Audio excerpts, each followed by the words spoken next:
Monitoreando lo que sucede ahí, exactamente de qué se trató el accidente, en un ratito más le contamos. Bueno, y este fin de semana fueron formalizados los detenidos por la brutal agresión a un joven homosexual en el Parque San Borja. Queremos conversar sobre este tema de la violencia, de la discriminación. Estamos con la psicóloga Francisca Pérez, porque estamos todos, Francisca, ¿cómo estás? Muy buenos días. Hola, muy impactados con lo que sucedió. Hay informes que entregaba ayer el OS9 de Carabineros, decía que los agresores conocían a este joven, a Daniel Zamudio. Ellos también tenían algunas orientaciones nacionales socialistas, en fin, desde el punto de vista psicológico, ¿qué es lo que nos puedes decir?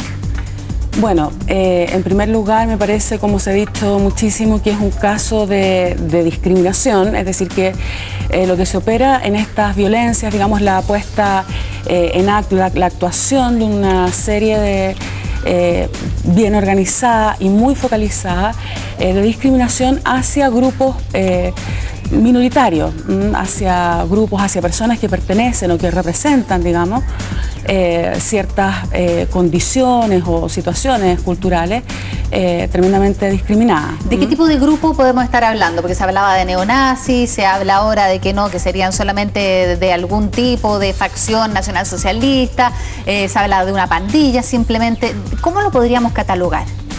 Bueno, lo podríamos catalogar como un grupo que de todas maneras es organizado, que actúa en función de ciertos objetivos que están bien definidos, que son bien precisos, y sobre todo yo creo que lo más claro es que acá el acto de violencia y el acto de agresión responde a una planificación, a una programación, a una direccionalidad, y por lo tanto es un grupo organizado. Si es neonazi o una fracción nacionalsocialista, digamos, es un poco secundario, en el sentido de que de todas maneras está referido más bien a nuestra realidad local, particular, etcétera. Sí, porque dos de estas personas que estaban detenidas ya tenían antecedentes anteriores por agresión a peruanos, por ejemplo, a inmigrantes en nuestro país, por lo tanto se repite este patrón que tú dices de discriminación. ¿Qué tan frecuente es eso en Chile, este tipo de pandilla, este tipo de no sé, de banda neonazi? ¿Qué tan frecuente es? Bueno, yo creo que no hay una gran frecuencia de estas pandillas, pero yo creo que también es importante considerar que es un fenómeno que ha ido desarrollándose crecientemente. Por una parte, hay grupos que históricamente han sido discriminados y han sido agredidos y han sido víctimas de estas situaciones, como en el caso de los homosexuales. Hoy día es más conocido, digamos, es más discutido, y yo diría que hoy día, a diferencia de hace algunos años, existe además una sensibilidad pública mucho más desarrollada. ¿Por qué? Porque hay incluso leyes, qué sé yo, que han ido mostrando justamente la legitimidad de la convivencia entre distintas opciones de vida. Pero históricamente los grupos, por ejemplo, los homosexuales, pero también otros grupos, han sido objeto de víctimas. ¿Inmigrantes, por ejemplo? Bueno, es que la inmigración es un fenómeno mucho más reciente, al menos en las proporciones que vemos ahora, pero efectivamente hay durante los últimos años de manera creciente agresión también hacia esos grupos. ¿Son los homosexuales un blanco específico de estas bandas que discriminan, además, por ejemplo, los transexuales en general, los travestis que se conocen más, algunos que salen en la noche a trabajar? ¿Son ellos blancos preferidos de este tipo de pandillas, de grupos?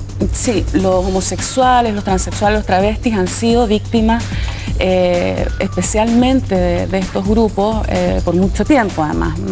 Han sufrido grandes daños, hemos conocido casos muy límites en ese sentido. Ahora, ¿qué genera, para terminar, qué hace que un tipo de pandilla organizada como este tipo se ensañe tanto con una persona? Bueno, un grupo organizado como este se organiza justamente en función de lo que ellos consideran que no debe